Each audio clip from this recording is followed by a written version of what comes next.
Hello my friends, how are you? Welcome back to my channel. Still explain how to use Signal Private Messenger step by step. Today we will learn how to add contact on Signal app to your mobile home screen. Let me show you how can we do that. Click on Signal app icon.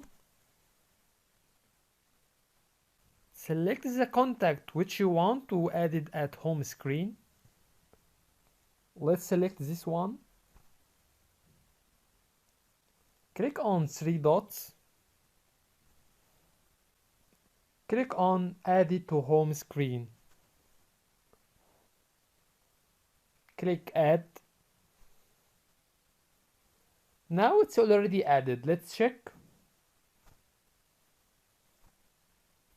Here you can find the contact which we want to add it at home screen.